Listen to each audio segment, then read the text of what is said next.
Hi, and welcome to 10 Kids, 2 Docs, Parenting Insights from Pediatrician Moms. I'm Dr. Sylvia Bank. And I'm Dr. Vivian Carlin. Welcome back.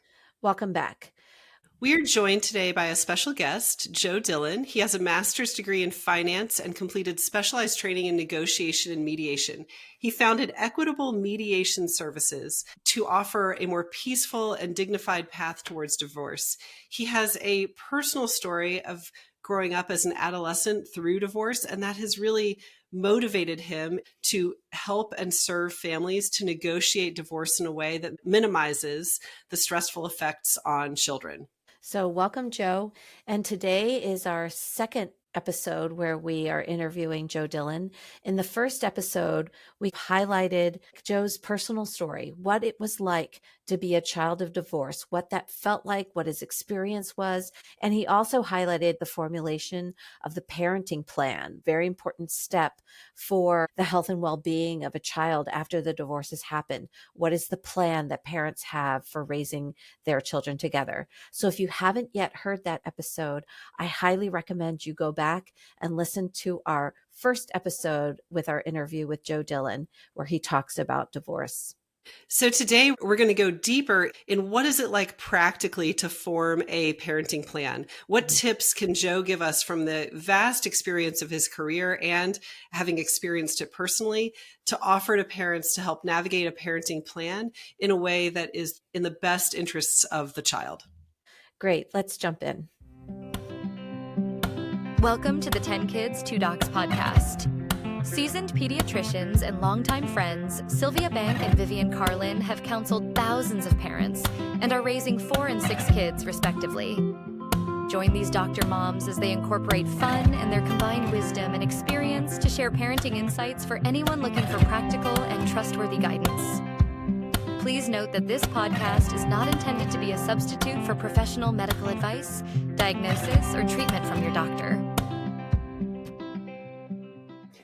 Joe, we are so excited to have you on our show. And I know when I first learned about you and your business, one of the things that really drew me to have you on our show is that you clearly are very motivated to help parents walk through this so that they can do this in the best way possible for their child. All right. Well, first of all, thank you for having me. I appreciate the opportunity to speak to the audience because absolutely, Vivian, you bring up an important point that the children are the sort of littlest victims of divorce, right? We as adults are so wrapped up in our own thing that sometimes we forget that there is collateral, if you will, in the process, and we need to be very careful about the impact the divorce will have on children. So a little bit about me, just personally, professionally, been mediating 28 years in private practice with Equitable Mediation for 17. And my background, as you mentioned, is in finance. And really, when I think about divorce, I think about it as a parenting plan with a financial component. That's what a divorce is. So I come at it both as a practitioner as well as the child of a litigated divorce. Right. So I'd love to hear, as you go through your mediation process, the advice that you give that seems to enlighten your clients. Oh, I never thought about the parenting plan this way. So I want to hear some of your best ones. Number one, I would say is just because you can't have a 50-50 parenting plan doesn't make you a bad parent. So many people already feel guilty about a divorce and what it's going to do to their children. And I'm glad they're thinking that way. When they can't have a 50-50 plan, they're heartbroken. And I explained to them, you're much better off having a parenting plan that you can actually execute rather than one that you put on paper and have to disappoint your children half the time. We have a lot of professionals we work with. We tend to work with, I think it's because of my background, we work with a lot of high net worth folks, a lot of business owners, finance guy over here, right? So they see that, they say, hey, well, these are gentlemen and even women. I have a lot of high powered women as well who aren't working Monday through Friday, 9 to 5, and they're home at 5:15. Their jobs are demanding. They commute into cities. They can't pick the kids up from daycare at 4 o'clock. They just can't. And that's okay. Releasing them from that guilt. Number one thing I say to parents, doesn't make you a bad parent. We'll do makeup time. You'll go on great vacations. You can have a lot of weekend time. You can coach soccer. You can do whatever.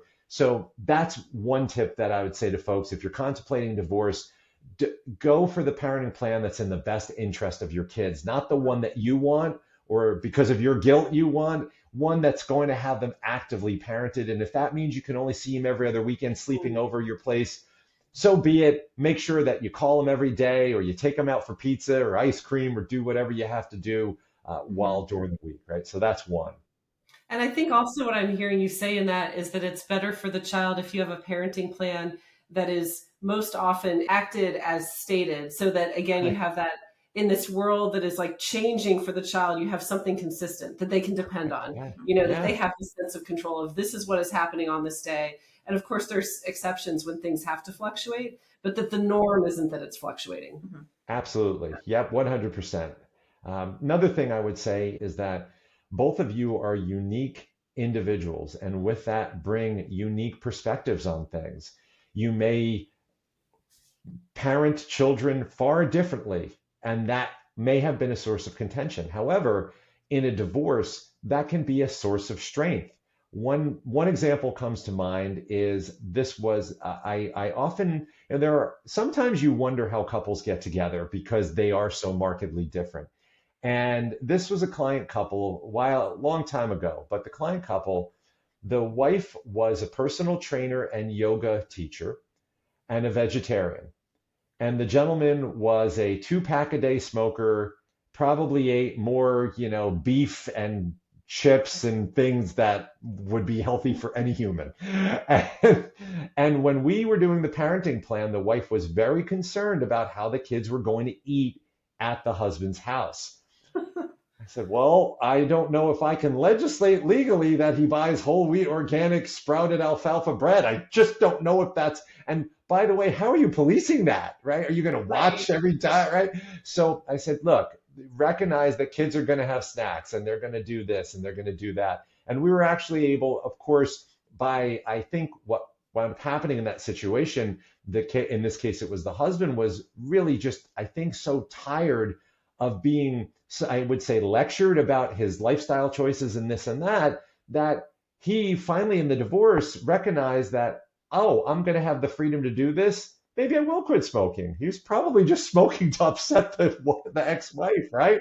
Or maybe I will start eating healthier. And that's those kinds of things. So to the parents, I say, look, you're not going to be able to monitor your kids' behavior and the parent. You're just going to have to entrust that they have your children's best interest in mind and that they're going to do what's right by them. And for example, not smoke 2 packs of cigarettes on the couch while they're next to them playing, Xbox, right? So, yeah.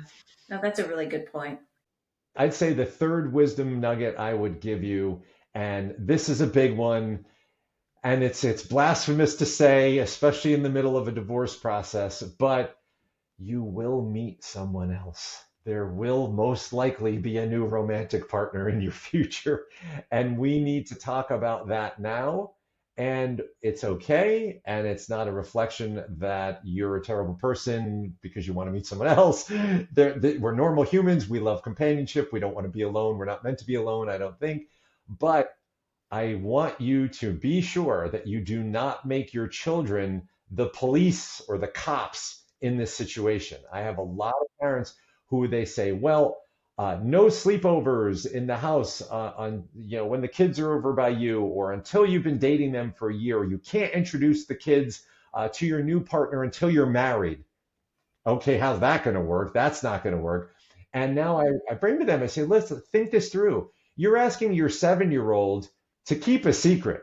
Good luck, first of all. Good luck on that. Yeah. And second of all, now you're putting them in this untenable position because they're like, well, I'm supposed to tell, because mommy said, don't tell daddy. I had a friend over and I'm supposed to tell daddy. Now what do I do? And the kid's going to just blow up and blurt it out. And then now chaos, right? So in mediation, we say, look, we need you to trust yourselves as individuals that you're not going to bring somebody around who doesn't have your kid's best interest in mind. We'll give you the opportunity to meet this person, but you can't control who the other person is going to go out with and date. And that's really important too. And that is a real hard one for people to really internalize at the time of a divorce mediation, that their ex-spouse will be meeting someone new and their kids may have a step parent. And that's that's a hard pill to swallow, but one that's very important to talk about up front. No, I love how your mediation addresses these future hurdles that don't even exist yet, but, very well may. And let's just talk about how we'll work that out too, right? Yeah, exactly. Terrible to think that way, but things happen. Life goes on, right? You don't want to sound flip about someone's divorce by all means, but you will get divorced. You will be living as separate entities. You will meet other people. You will have financial needs. You will have sickness. You will have health. And we need to talk about what's going to happen in all of these circumstances. And that is a unique part of our process. People are often, they're very loath, and I'm sure you see this as doctors. I know sometimes I'm afraid to be honest with my doctor because I don't want him to say, well, you can't keep this up, kid, because, you're not a kid anymore and you can't, eat like that or do whatever, right? You got to watch your cholesterol. But these are the things that I bring up that are uncomfortable, and that's part of my job. And that's unique, I think, to our process. We, in fact, have a name for it. We call it change of circumstance scenario planning. And it's a big mouthful, and it's something I made up. But I tell people, look, your circumstances will change. We need to plan for it because guess what? If we don't talk about it now, what's your alternative? You go to court. You need to go to court and modify your divorce decree. Do you really want to? You mediated. Why do you want to go to court? Let's talk about it now. And when you bring it to people in that perspective, they really do say, okay, this is awkward, but let's get through it, and we will. And that's part of it too, is resolving those issues now. Change of circumstance scenario planning. I love that. Actually, I have these moments in my parenting with my 6 children where I'm like, wow, everybody's in a good place right now. When is that going to change? And I'm going to rephrase that in my mind as like, okay, change of circumstance scenario planning. I'm going to enjoy it right now. Everything's settled, but it always changes. This is true in life and parenting in general. But that's the only constant, right? The only constant is change. And what am I going to do when X, Y, or Z happens? Because we're terrible at making decisions in the heat of the moment. The lizard brain kicks in, right? I don't know what's going on. I'm going to scream. I'm going to do. So at least if I have a set of guidance, and we've talked about this, where here's the framework. This is what will happen. This is break glass in case of emergency. And we can have that philosophy as parents and processes. And I'm a real process wonk. People do also get on me about that, but I give them a structure. I call them frameworks. They're structures to say, if you have a disagreement, here's how you're going to do it. If you want to move, here's the process. You're going to write a certified letter. That person's going to have 10 days to respond. You're going to have a meeting at a Starbucks. And they're like, is this really necessary? Yes, it is. I want it to be necessary because you're all going to think, no problem. I'm just going to tell my spouse I'm moving to Thailand or whatever. I don't know. And they're going to be sure, fine, take the kids, We need to have a process for everything because obviously, mediator secret, not so secret. Big challenge in marriage is communication. People who are getting a divorce, typically communication, not their strong suit. So I'm giving you a way to formally communicate. Despite it sounding really wonky and process driven, I want to remove the emotional element and give you a process by which to follow so I can set you up for success and not failure. Oh, that sounds great. Yeah, I love that. Joe, I love what you're saying so far. I feel like there's so many principles here that are applicable to just parenting, marriage, communication in general. So I really love the points that you're bringing up. Can you give us just some of the just really practical pearls of, when you structure it this way, think about this, or just things that come to mind that you find yourself saying? Yeah, certainly. So there's a lot of tactical stuff. Of course, we don't want to treat kids in a tactical nature, but at the end of the day, we all have to do certain things. A couple of my favorite tips. One of them is there's a psychology when in a parenting plan of a child being picked up versus dropped off. Think about it, right? You've got somebody's coming. Mom is coming to get me. Yay, we're going to go to mom's house. Woohoo, ride in the car. Whereas, mom is leaving me at dad's house. Now, no disrespect to dad in this example, but that sends a really subtle message, especially in little brains that are starting to form. And little kids don't necessarily, discern between pick up, drop off. They just think, well, mom left me. That's the message that I just received, even though 100% not intended. So my advice to parents in a parenting plan, pick up rather than drop off, whether it's a holiday, it's a Tuesday, whatever it is. So definitely think of it that way. Another thing that just popped into my head is the parenting plan. Sometimes for adults, they don't want to go, and I totally get this. You don't want to go a long period without seeing your kids. Some folks will switch or want to switch every day. Every other day, the kids are moving back and forth. And I ask them, if you're a child and you're trying to figure out where's my backpack, where's my soccer ball, where is my Nintendo, your little brain is not capable of processing that. You just don't know which end is up. You don't have any sense of home, no comfort, no home base, no center. And in this scary world where mom and dad aren't together anymore, you really need that. So while I understand it's going to break your heart to not tuck them in every night, you're going from full-time to part-time parent in at least in terms of bedtimes and brushing teeth, you've got to be thinking about having some time for those kids to be able to settle in. Now, along those lines, here's another important thing I think for listeners to understand. As kids get older, they're more autonomous, want to be more independent, and they can go longer periods of time without seeing the other parent. So, for example, little kids, when I say like 3 to 5, little, you're going to want to have a parenting plan that doesn't go any more than 2 or 3 days without them seeing you. And even if you've got, we call it like a 2-3-2, right? If you've got the parent that has 3 days, make sure on that middle day, the other one comes over and says hello or reads a book. Right? The little kids want to make sure I liken it to, and you'll totally laugh at this. Think about the game Peekaboo, right? Mm-hmm. You cover your face for 2 seconds and a kid melts down because where did you go? Oh my goodness. And as an adult, okay, that's pretty funny, right? But think about little kids, like now mom and dad, mom's gone for a day or two. Where did they go? Panic, right? Oh my goodness. And then as they get older, now you can get into more what we call 5-5-2-2, where you've got more extended periods of time. Teenagers, 1 week on, 1 week off works great. Because quite frankly, you're not seeing them either at that point. They're in their room or they're with their friends. And so you can give them that autonomy and that stability, and you're not bothering them by having them switch. So that really works. So we see the evolution as younger kids, more frequent parenting time. Then we can evolve to 1 on off or 2 weeks on, 2 weeks off. Those things work really well as the kids age and evolve. So keep that in mind when you're thinking parenting plans. Frequency of contact, putting those kids' needs first, right? Not switching all the time, and recognizing the age of the kids, because that's also very important. A 7 and 7 is not going to work for a 1-year-old. That's just not a great idea, right? I'm not a mental health professional, but even I know that that's not a great idea. So that's a great tip. Yeah. One other thing that actually comes to mind, if I can throw in a bonus, is residential proximity. So favorite phrase of mine, folks think that they're going to have, let's say, for example, this 2-3-2 parenting plan. And as I mentioned, I live here in California, and in California, it takes you an hour to go 5 miles. It's all the stories are true. People drive everywhere. There's no public transit for a state that's supposed to be eco-friendly. God help you if you want to take a train or a bus or like a subway. God help you. And so, but everybody drives. And even if it's so innocuous where you're like, well, I live, 20 miles away. Well, that's probably 2 hours at rush hour, truly 2 hours.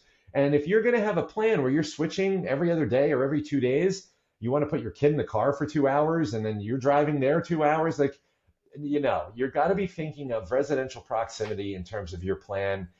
As much as it might pain you, you might not want to live in the same town. You don't have to live next door to each other, but do try to stay within a certain radius to recognize that you're going to be driving, you're going to be picking up, dropping off, you're going to have to get your kids off to the school or the bus or the daycare, and you're going to want to make sure that you live close and you're able to execute the parenting plan, and you're just not shuttling the children vehicularly back and forth all over, and they're not really parenting time. It's traffic and cars and things like that. So that's the bonus tip, is keep in mind residential proximity when thinking about your parenting plans. Make sure it's not hard on them and hard on you. Do you have any books or resources you recommend to parents that are looking for advice on how they explain divorce to their children? Yeah, the Sesame Street guide is fantastic. So I am a kid of the Children's Television Workshop, right? I grew up on Sesame Street, the Electric Company, Zoom, you name it. It was awesome. Public broadcasting, my best friend. And the folks over at Children's Television Workshop have a guide to divorce, telling kids about divorce, featuring the Sesame Street gang. And and there's like a book. It's all free. It's on there. You just do a little Google search, and I think they have videos, and as a little kid, and you're like looking at, well, that's Elmo talking to me about two houses, and hey, this makes sense in my little brain, right? I know that guy, right? He's familiar, he's comfortable to me, as opposed to mom and dad, trying trying to talk to kids. As we all know, I have a friend who's a marriage counselor and mental health professional, and he said, just remember, kids remember the last two sentences you said to them. Two Right. sentences. You go down this whole explanation about X, Y, and Z, and all that, like the Charlie Brown. I'm a huge Peanuts fan, right? The parents want, right? That's all they hear. They're not listening. They don't understand. So the Sesame Street guide is a great way to break it down for kids, and explain to them what's going on. And if I may, as a shameless plug for our site, Hmm. on our website, we have at equitablemediation.com as a resource center. And on the resource center are all kinds of, we write all our own stuff, do all our own blogs, all our own videos, all our own courses. So there's all these things. And one of them is, we call it an expert roundup on how to tell your kids about divorce. And in Hmm. there, I think we mentioned the Sesame Street Guide. But we're Okay. fortunate enough to have a lot of, lovely colleagues in our world who are trained professionals in this space. So we interviewed them. We said, okay, what would you do? Right? How would Yeah. you approach this? Right? Yeah. And we got such great diverse perspectives, everything from ages and what to look for, to how to tell them, to how to talk to them. And you'll see my colleague in there with his famous kids, remember the last two sentences.